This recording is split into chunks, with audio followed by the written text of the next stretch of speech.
Hello everyone, welcome back to Shajil sir classes. और क्या हालचाल आप लोगों के। मुझे पूरी उम्मीद है यार सब बढ़िया होगे। तो देखो, जैसे मैंने कहा था कि हम स्टार्ट करने वाले हैं ऑर्गेनिक केमिस्ट्री। तो आज हमारा ऑर्गेनिक केमिस्ट्री का फर्स्ट लेक्चर है, बिल्कुल बेसिक लेक्चर है।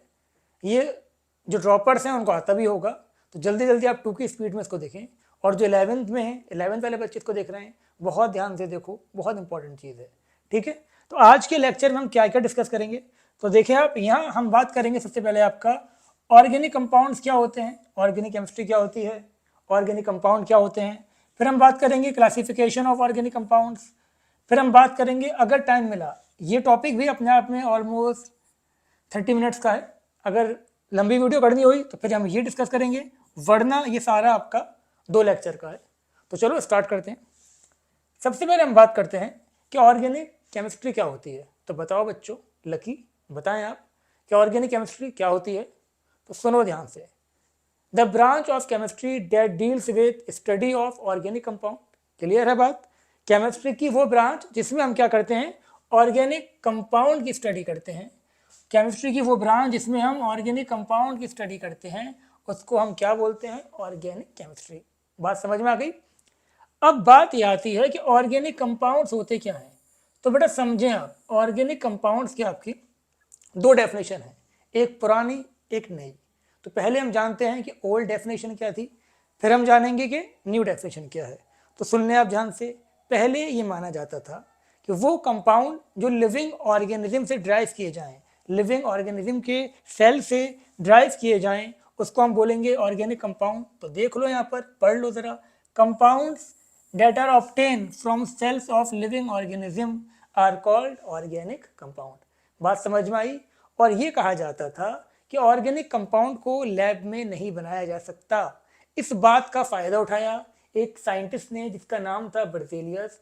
इन्होंने क्या करा, इस बात पे पूरी एक थ्योरी ही दे दी कि भाई organic compounds are due to vital force, खुदा की तरफ से हैं, वो कुदरती हैं, उसको लैब में नहीं बना सकते। तो ये कूद गए बीच में और 1809 में इन्होंने अपनी थ्योरी दी, जिसको बोला गया वाइटल फोर्स थ्योरी। और वाइटल फोर्स थ्योरी में यही कहा गया कि organic compounds are due to vital force, इसको आप लैब में नहीं बना सकते। देख लो, organic according to this theory organic compounds are only due to vital force naturally, that is naturally form in the cell and it is impossible to prepare them in laboratory। बात समझ में आ गई। लेकिन एक शख्स थे जिनको उनकी ये बात जरा भी पसंद नहीं आई, बुरी लग गई, दिल पे लग गई। उन्होंने क्या कहा, वो कौन थे, वो थे फ्रेंच साइंटिस्ट वुलर। तो वुलर ने क्या कहा आपका कि भाई मैं तुम्हें गलत साबित करूंगा कि तुम्हारी बात गलत है, मैं इतनी मेहनत करूंगा जितनी तुम लोग करोगे।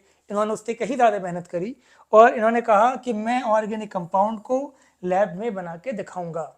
आई बात समझ में। हो भी गया ऐसा भाई। कब हो गया, 1828 में। तो देखें आप, वाई वॉज इट डिस्कार्टेड। तो उनकी जो थ्योरी थी, किसकी, बर्जेलियस की जो थ्योरी थी, वो फेल हो गई। किसने करी, किसने करी, वुलर ने करी। कैसे करी, वुलर ने एक ऑर्गेनिक कंपाउंड को लैब में बना लिया by the help of inorganic compound. सुन लो ध्यान से, ये इनऑर्गेनिक कंपाउंड था आपका, ये था आपका अमोनियम। क्या था बेटा, दोबारा बोलो, अमोनियम कार्बोनेट। ये था आपका, नॉट कार्बोनेट, ये था आपका अमोनियम साइनेट। अमोनियम साइनेट के अंदर रीअरेंजमेंट रिएक्शन हुई और वो कन्वर्ट हो गया किसके अंदर बेटा, वो कन्वर्ट हो गया यूरिया के अंदर। ये यूरिया, और ये लैब में बन गया। और ये पहला लैब में बनने वाला ऑर्गेनिक कंपाउंड है। कौन सा है, ये है यूरिया। तो याद रखो, पहला ऑर्गेनिक कंपाउंड लैब में किसने बनाया, बताओ जल्दी, किसने बनाया। अंबर, बताइए आप, किसने बनाया। ये बनाया आपका वुलर ने। कौन सा बना, यूरिया बना। किससे बना, अमोनियम साइनेट से बना। आई बात समझ में। बड़े खुश, इनसे कहा, देखा भाई मैंने कहा था बना के दिखाऊंगा, बना दिया। अब अंदर की बात तुम्हें मैं बताता हूँ, ये गलती से बन गया था। वुलर साहब ने कोई सी मेहनत नहीं करी। हुआ क्या, वो एक बार इस कंपाउंड, इस इनऑर्गेनिक कंपाउंड के साथ कोई एक्सपेरिमेंट कर रहे थे, इसको लैब के कबर्ड में रखा भूल गए। कुछ टाइम बाद देखा तो वहाँ से यूरिन की स्मेल आने लगी। सोचा इन्होंने कि भाई यहाँ कौन सुसु करके जाएगा, कोई था नहीं। फिर क्या करा उन्होंने, जिस बीकर से वो स्मेल आ रही थी उसका एनालिसिस किया, टेस्ट करा, तो पता चला उसके अंदर यूरिया बन चुका है। जी हाँ, तो जो पहला ऑर्गेनिक कंपाउंड था वो एक्सीडेंटल बना था, और यही रीज़न है कि पहला ऑर्गेनिक कंपाउंड बनने के 10 साल बाद दूसरा बना। 10 साल तक ऑर्गेनिक कंपाउंड लैब में फिर नहीं बना, लेकिन हाँ, एक बात इससे ये प्रूफ हो गई कि बनाया जा सकता है ऑर्गेनिक कंपाउंड को भी लैब में। आई बात समझ में? शाबाश। तो याद रखना कि वाइटल फोर्स थ्योरी क्या थी, किसने दी थी, डिस्कार्ड किसने करा, पहला ऑर्गेनिक कंपाउंड कौन सा था, किससे बना था। बात समझ में आ गई? चलो आगे बढ़ते हैं। अच्छा, एक क्वेश्चन ये भी आपके दिमाग में आएगा कि सेकंड ऑर्गेनिक कंपाउंड कौन सा था जो लैब में बना। कोई नहीं बताता, हम बता देते हैं आपको। तो जो सेकंड ऑर्गेनिक कंपाउंड था जो लैब में बना था वो था आपका एसिटिक एसिड। ये बाकायदा बनाया गया, इंटेंशनली बना हुआ पहला ऑर्गेनिक कंपाउंड एसिटिक एसिड है, लेकिन वैसे ये लैब में बनने वाला सेकंड ऑर्गेनिक कंपाउंड है। किसने बनाया था? ये वुलर ने नहीं बनाया था, ये बनाया था आपका कोल्बे ने। तो याद रखें आप, ये कोल्बे ने बनाया था। बात समझ में आ गई? कहानी को आगे बढ़ाते हैं। अब नेक्स्ट हम आते हैं क्लासिफिकेशन ऑफ ऑर्गेनिक। अच्छा, उससे पहले अब रह गई बात, मॉडर्न डेफिनेशन सुन लो भाई। अब मॉडर्न डेफिनेशन क्या कहती है? पुरानी डेफिनेशन तो हो गई फेल कि लैब में नहीं बनाया जा सकता, सिर्फ किससे मिलेगा हमें, लिविंग ऑर्गेनिज्म से मिलेगा। वुलर ने ये बात फेल कर दी। अब मॉडर्न डेफिनेशन आती है। मॉडर्न डेफिनेशन ये कहती है बेटा, hydrocarbon and its derivative are called organic compounds. बात समझ में आई? हाइड्रोकार्बन क्या होते हैं? बचपन से पढ़ते हुए आ रहे हो। Compounds of carbon and hydrogen only, जिसमें सिर्फ कार्बन और हाइड्रोजन हो वो क्या होगा? आपका हाइड्रोकार्बन। अब सुनो भाई, सुनो ध्यान से, अगर आप H निकाल दो यहाँ से, अगर आप हाइड्रोकार्बन में से H निकाल दो और कोई भी दूसरा एटम लगा दो, तो ये बन गया आपका CH3Cl। तो जी हाँ, ये हो गया हाइड्रोकार्बन का डेरिवेटिव। अब हाइड्रोकार्बन के डेरिवेटिव से आप एक और H निकाल दो, यहाँ पर क्या बना आपका CH2Cl2। ये भी हाइड्रोकार्बन डेरिवेटिव है। आई बात समझ में? तो जितने भी हाइड्रोकार्बन होंगे वो सब ऑर्गेनिक कंपाउंड हैं, और हाइड्रोकार्बन के जो डेरिवेटिव हैं, आपने H निकाला और यहाँ आपने OH लगा दिया, ये बन गया आपका CH3OH। ये भी ऑर्गेनिक कंपाउंड। आपने क्या करा, एक और H निकाला यहाँ से, अब आपने यहाँ NO2 लगा दिया। तो पूछा गया क्या ये ऑर्गेनिक कंपाउंड है? बिल्कुल है। जितने भी कंपाउंड हाइड्रोकार्बन से बनेंगे वो सब ऑर्गेनिक कंपाउंड होंगे। आई बात समझ में? ये क्या था आपका हाइड्रोकार्बन। ये भी, ये इसकी जगह अगर आपने लिख दिया C2H5, जिसमें भी कार्बन और हाइड्रोजन है वो सब क्या है? आपके हाइड्रोकार्बन। जिसमें भी कार्बन और हाइड्रोजन है वो होंगे आपके हाइड्रोकार्बन। और उनसे जो भी बनेगा ये सब कंपाउंड, ये सब कंपाउंड क्या थे बेटा? ये थे आपके हाइड्रोकार्बन डेरिवेटिव्स। ये थे आपके हाइड्रोकार्बन डेरिवेटिव्स। बात समझ में आ गई? Hydrocarbon derivatives. क्लियर हो गई तक बात? चलो, मॉडर्न डेफिनेशन भी समझ में आ गई, ओल्ड डेफिनेशन भी समझ में आ गई। अब बात करेंगे classification of organic compound. Classification of organic compound देख लो ध्यान से। यहाँ हम लिखते हैं आपका ऑर्गेनिक कंपाउंड, ये हमने लिखा बेटा ऑर्गेनिक कंपाउंड, दिख रहा होगा सबको, ऑर्गेनिक कंपाउंड्स। अब ऑर्गेनिक कंपाउंड्स को दो पार्ट में क्लासिफाई करा गया है। पहला किसमें? पहला आपका है open chain. Open chain, open chain को और क्या बोलते हैं बेटा? इसको हम बोलते हैं एसाइक्लिक। एसाइक्लिक मतलब विदाउट साइकिल, और इसको हम बोल देते हैं आपका एलिफेटिक। इसको हमने बोल दिया आपका एलिफेटिक। और सेकंड क्लासिफाई करा गया इसको आपका साइक्लिक। साइक्लिक, साइक्लिक को क्या बोलेंगे? और क्लोज चेन। Close chain. बात समझ में आई बेटा यहाँ तक? ये अब इसके बाद इसको भी दो पार्ट में करा गया। कैसे करा गया आगे आते हैं, अभी पहले समझ लो फिर आगे बढ़ेंगे। तो देखें आप बेटा ध्यान से। तो पहले हम बात करने वाले हैं इसके अंदर आपका, फर्स्ट हम बात करेंगे एसाइक्लिक, एलिफेटिक और ओपन चेन कंपाउंड। ये क्या होते हैं? जो आपके ओपन हो, नाम से क्लियर है, इतना तो तुम समझते होगे। जो क्लोज ना हो, ओपन हो, वो क्या होंगे? आपके ओपन चेन कंपाउंड या एलिफेटिक कंपाउंड। एग्जाम्पल देखो, जैसे कि मैंने यहाँ पर ये लिखा CH3, ये लिखा यहाँ पर मैंने आपका CH2, ये लिखा CH3 ओपन है, तो ये भी आपका एलिफेटिक हो गया। यहाँ पर लिखा मैंने आपका CH3 CH, यहाँ लिखा मैंने CH3, ये भी ओपन है, तो ये भी आपका एलिफेटिक हो गया। डिफरेंस क्या है, ये पूरी एक चेन थी, ये पूरी एक चेन थी, इसको बोलेंगे स्ट्रेट चेन, बट यहाँ पर इसके ऊपर जाके ये CH3 बैठ गया, इसको बोलेंगे ब्रांच। ये चेन पे क्या लग गई, ब्रांच। तो ये जो आपके एलिफेटिक कंपाउंड होते हैं, ये ओपन चेन भी हो सकते हैं और ये ब्रांच चेन भी हो सकते हैं। तो देखें आप, the compounds, the carbon atoms are present in a form of an open chain. This chain either be straight or branched. बात समझ में आ गई। अब सुनो बेटा, these were initially known as aliphatic compounds। सुनने वाली बात है, इन्हें एलिफेटिक कंपाउंड बोलते थे इनिशियली। क्यों बोलते थे, क्योंकि ये आपके मिले थे किससे, एनिमल एंड वेजिटेबल फैट से, इनका नाम इसलिए एलिफेटिक था क्या है मतलब, ठीक है। अब ये आपके दो टाइप के होते हैं, सैचुरेटेड और अनसैचुरेटेड। वापस आते हैं, अभी हमने क्या कहा था, आपका एलिफेटिक तो समझ में आ गया होगा। एलिफेटिक दो टाइप के थे आपके, कौन कौन से थे बेटा, सैचुरेटेड और सेकंड कौन से बताए, जल्दी बताएं आप। सेकंड था आपका अनसैचुरेटेड। बात समझ में आ गई बेटा, सैचुरेटेड एंड अनसैचुरेटेड, ये दो टाइप के थे आपके। क्या होते हैं वही समझते हैं नेक्स्ट पेज पे जाके। तो सुन लें आप ध्यान से, वो कंपाउंड बता, पढ़ लेना, मैं बता दे रहा हूँ। वो कंपाउंड जिसमें कार्बन कार्बन के सिंगल बॉन्ड हो, जी हाँ सुन लो ध्यान से, मैं सिर्फ कार्बन कार्बन की बात कर रहा हूँ। वो सारे कंपाउंड जिसमें कार्बन कार्बन में सिर्फ सिंगल बॉन्ड है, कोई भी डबल बॉन्ड नहीं है, कोई भी ट्रिपल बॉन्ड नहीं है, वो सब क्या होंगे आपके, वो होंगे आपके सैचुरेटेड कंपाउंड। जी हाँ सुने आप, यहाँ देखो, अपने आंखों का इस्तेमाल करो और देख के बताओ कोई डबल बॉन्ड है, नहीं है, कोई डबल बॉन्ड है, नहीं है, तो ये सैचुरेटेड है। अब सैचुरेटेड होंगे कौन कौन से, सैचुरेटेड आपके होंगे एल्केन, एल्केन और एल्केन के डेरिवेटिव्स। एल्केन क्या होता है बेटा, वो सारे कंपाउंड जिसका जर्नल फॉर्मूला CnH2n, वो कंपाउंड जिसका जनरल फॉर्मूला CnH2n+2 होता है, वो क्या होते हैं बेटा, ये सब होते हैं एल्केन। कोई भी कंपाउंड अगर इसको फॉलो करता है, इस फॉर्मूले को, n क्या है, n तो समझ गए होगे, n है नंबर ऑफ कार्बन। अब यहाँ देखो, नंबर ऑफ कार्बन कितने थे आपके, नंबर ऑफ कार्बन थे 3, काउंटिंग तो आती होगी, गिन लो। अगर 3 कार्बन है तो H कितने होने चाहिए, H होने चाहिए 3 to the 6 + 2 8, काउंट कर लो यहाँ पर, C 3 है और आपके H कितने हैं, 8 हैं, तो ये आपका एल्केन था।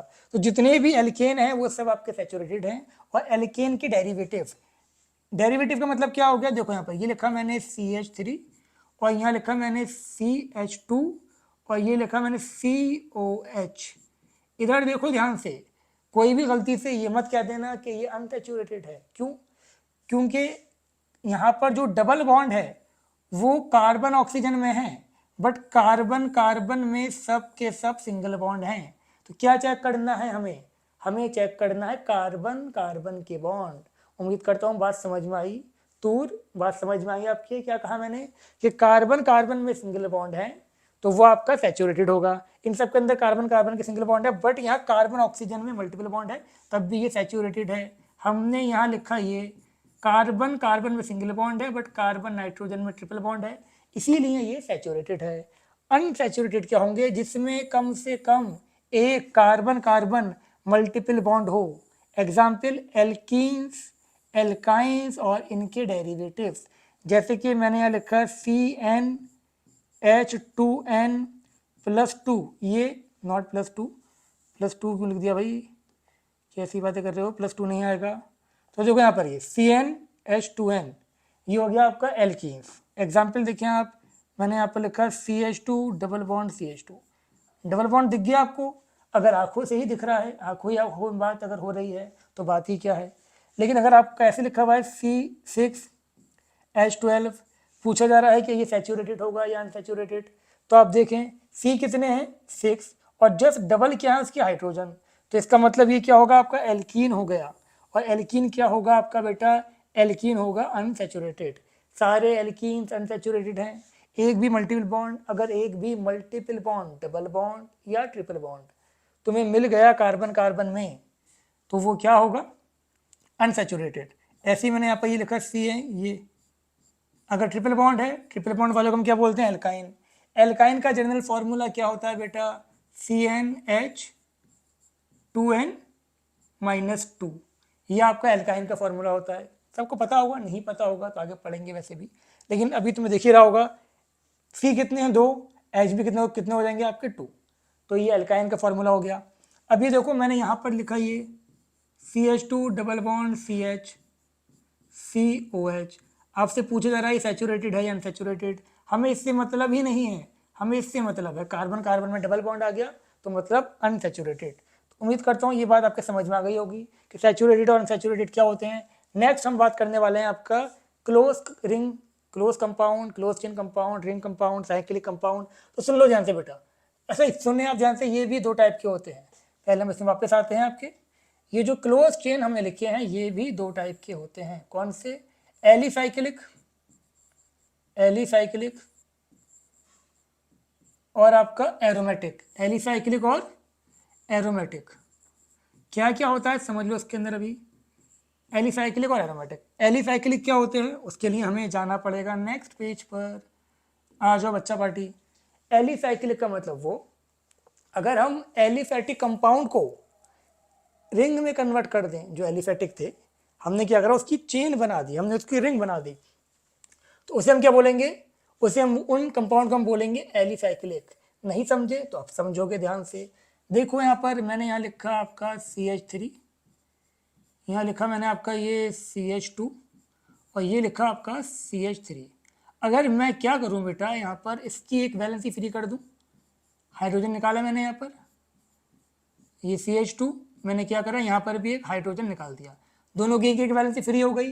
कार्बन की 4 वैलेंसी होती हैं, दोनों की एक एक वैलेंसी फ्री, इसको इससे जोड़ दो यहाँ पर, तो ये क्या बन गया आपका, अब ये आपका बन गया एक ट्राइंगल टाइप की रिंग। समझ में आ रही है बात, समझे कि नहीं, ये हो गया। इसको आप ऐसे भी लिख दो तो कोई आपसे कुछ नहीं कहेगा, इनफैक्ट ये आपको ऐसे ही मिलेगा।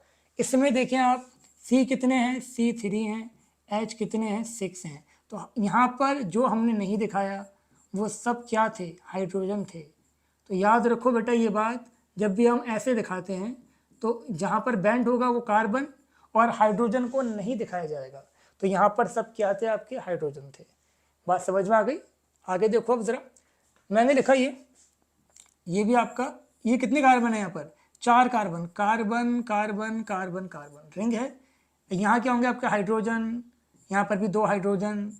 2 हाइड्रोजन क्यों लगाए जा रहे हैं, बात सबके समझ में आ रही होगी, क्योंकि कार्बन की 4 वैलेंसी होती है, एक बॉन्ड ये बना, एक बॉन्ड ये, एक ये, एक ये, क्लियर है। यहाँ पर भी आपके 4 हाइड्रोजन होंगे।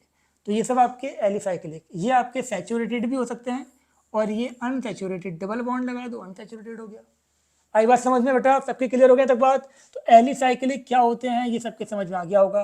अब इसमें भी 2 चीज़ होती हैं, होमो एलिसाइक्लिक या कार्बोसाइक्लिक एंड हेट्रो एलिसाइक्लिक।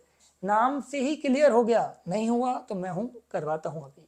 वो कंपाउंड जिसमें रिंग में सिर्फ और सिर्फ कार्बन हो, अगर कोई रिंग है, कोई क्लोज चेन है और सिर्फ और सिर्फ और सिर्फ कार्बन है, तो वो क्या होगा, वो होगा आपका होमो एलिसाइक्लिक। होमो का मतलब सेम, सेम क्या होना चाहिए, कार्बन ओनली।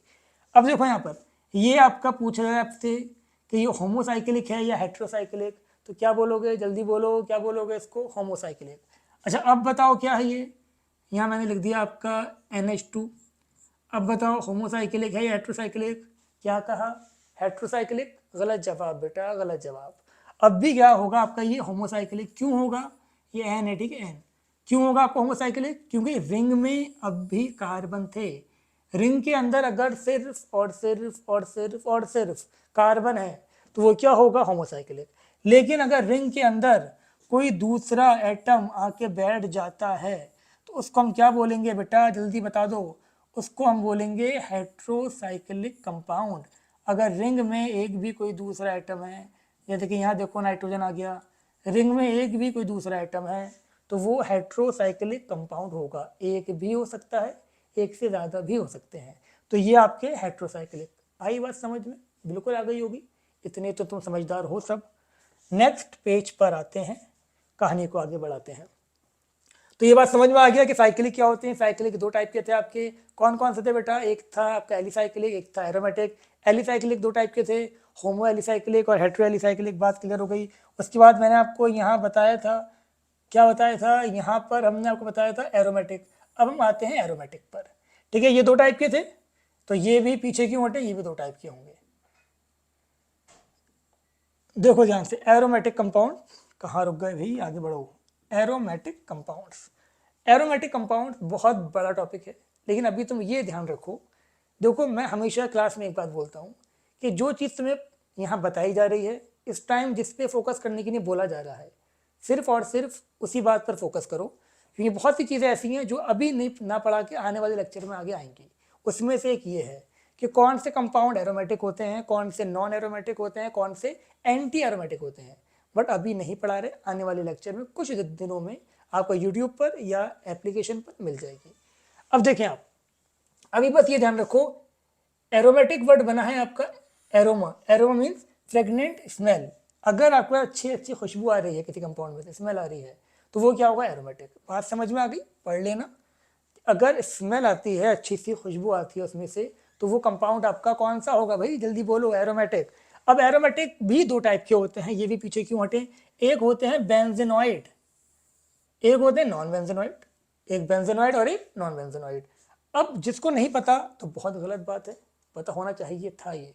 और मुझे कमेंट करके बताना, या अगर अगर यूट्यूब पे देख रहे हो तो कमेंट करके बताना, और अगर ऐप पे पढ़ रहे हो तो ऐप पे मुझे बताना कि ये चीज़ आपको कब से पता है कि इसको हम बेंजीन बोलते हैं। ये आपको 10 से पता है, या फिर ये आपको 8 से पता है, या पैदा होते ही पता चल गया था, या आज पहली बार पता लग रहा है? C6H6, C6H6 क्या होता है? बेंजीन। क्या होता है बेटा? C6H6, इसको बोलते हैं बेंजीन। ठीक है बेटा, C6H6 बेंजीन, ये एक एरोमेटिक कंपाउंड है। अगर रिंग में 6 कंपाउंड है, देखो कंपाउंड बोल दिया मैंने, रिंग में अगर 6 कार्बन है और 3 बॉन्ड है, तो वो आपका बेंजीन होगा, वो एरोमेटिक होगा। अगर 6 कार्बन की रिंग है, ठीक है ना, कोई चार्ज की बात नहीं हो रही है, क्लोज रिंग की बात हो रही है, चार्ज नहीं बोल रहा मैं अभी। 6 कार्बन की रिंग है आपका और एक ही बॉन्ड है, तो वो एरोमेटिक नहीं होगा। 2 बॉन्ड है, एरोमेटिक नहीं होगा। 3 है तो एरोमेटिक होगा। आई बात समझ में? क्लियर हो गया तक बात? तो जिसमें भी तुम्हें ये दिख गया, अब दिखेगा कैसे ये कैसे दिखेगा किसी भी कंपाउंड में? ये दिखेगा आपको आंखों से। अगर आपकी आंखें सही काम कर रही होंगी तो आपको ये दिख जाएगा बेंजीन। तो अगर किसी भी कंपाउंड में बेंजीन दिख गया तो उसे हम बोलेंगे एरोमेटिक। एरोमेटिक तो वो होगा फिर। बात समझ में आ गई? और बेंजीन के अंदर सिर्फ और सिर्फ क्या होते हैं? सिर्फ और सिर्फ कार्बन होते हैं। तो benzene is a homocyclic aromatic compound. क्या था आपका ये? होमोसाइक्लिक। जी हाँ, ये होमोसाइक्लिक भी था। होमोसाइक्लिक क्या था जल्दी बताओ? अभी बताया था, वो जिसमें सिर्फ और सिर्फ कार्बन हो। तो benzene is a homocyclic aromatic. अगर कोई कंपाउंड है जिसमें बेंजीन है तो वो एरोमेटिक भी है और होमोसाइक्लिक भी है। खत्म बात। अब देखो, benzene is a homocyclic aromatic. Toluene, जहां बेंजीन दिख गया वो आपका एरोमेटिक, और होमोसाइक्लिक भी, ये भी आपका। ऑर्थोजाइलिन नाम में क्या रखा है आगे पढ़ेंगे, बताएंगे। ऑर्थो, पैरा, मेटा कब यूज होते हैं। ये भी क्या हो गया आपका? बेंजीन दिख गया, एरोमेटिक भी है, होमोसाइक्लिक भी है। ये भी आपका एरोमेटिक भी, होमोसाइक्लिक भी है। ये भी आपका एरोमेटिक भी, होमोसाइक्लिक भी है। आई बात समझ में सबके? क्लियर हो गए तक बात? तो बेंजीन दिख गया। अब इसमें एक ही बेंजीन था, अगर बेंजीन दिख गया तो वो आपका एरोमेटिक है, बेंजेनॉइड है। अभी देखो यहाँ 2 बेंजीन है, तो ये भी आपका बेंजेनॉइड है, एरोमेटिक है, होमोसाइक्लिक है। ये बाईसाइक्लिक हो गया, ऐसे ट्राईसाइक्लिक। ये नेप्थलीन होता है बेटा, नेप्थलीन, जो आपका वॉश बेसिन में बॉल्स पड़ी होती है ना, ये वो है। एंथ्रासीन और फिरेंथ्रीन। बात समझ में आ गई? तो ये एरोमेटिक थे, बेंजेनॉइड थे, होमोसाइक्लिक थे, हैं भी। आई बात समझ में? नेक्स्ट कहानी पे आते हैं। नेक्स्ट कहानी हमारी है आपकी, जी हाँ, नॉन बेंजेनॉइड एरोमेटिक। इधर देखो, ये साहब एजोलिन, इसमें आप काउंटिंग तो आती होगी, 1 2 3 सबको काउंट कर लो। तो ये देखो, ये 1, चलो लाल कलर से करते हैं, 1 2 3 4 5 6 7। कितने हैं इस रिंग में? 6 तो नहीं है। कितने हैं फिर? 7 हैं। तो ये बेंजीन तो होगा नहीं, तो ये एरोमेटिक तो है बट बेंजीन नहीं है इसके अंदर, तो ये क्या हो जाएगा, नॉन बेंजोनोइड एरोमेटिक। अच्छा ये बताओ तुम कि होमोसाइक्लिक है या हेट्रोसाइक्लिक, जल्दी बता बेटा, होमोसाइक्लिक या हेट्रोसाइक्लिक। जी हाँ बिल्कुल सही जवाब, ये आपका होमोसाइक्लिक ही होगा। क्यों होगा, क्योंकि कार्बन ही कार्बन है। ये भी होमोसाइक्लिक होगा, क्यों होगा, कार्बन ही कार्बन है। नाम याद रखना, एजोलिन, ट्रोपोलोन, ये सब आपके होमोसाइक्लिक हैं, एरोमेटिक है, नॉन बेंजोनोइड है। ऐसे ही देखो यहाँ पर एक कंपाउंड हमने लिखा आपके लिए, ये भी आपका एरोमेटिक है। अगर अच्छा नहीं लग रहा तो अच्छे से लिख देते हैं थोड़ा। तो ये भी आपका क्या था बेटा, एरोमेटिक तो था। कैसे था मैंने बताया, अभी तुम्हें दिमाग नहीं लगाना इसके अंदर। ये आपका एरोमेटिक था, इसका नाम था आपका पिरिडीन, पायरिडीन बोलो या पिरिडीन बोलो, जो चाहो बोलो, ठीक है। ये आपका हो गया एरोमेटिक है, नॉन बेंजोनॉइड है क्योंकि यहाँ पर नाइट्रोजन नहीं है, यहाँ पर कार्बन नहीं है, नाइट्रोजन है। और ये हेट्रोसाइक्लिक भी है, आई बात समझ में। पिरिडीन इज अ एरोमेटिक, ये आपका एरोमेटिक है, ये आपका एरोमेटिक कंपाउंड है। कौन सा है, नॉन बेंजोनॉइड, नॉन बेंजोनॉइड, और नॉन बेंजोनॉइड के साथ साथ ये आपका हेट्रोसाइक्लिक भी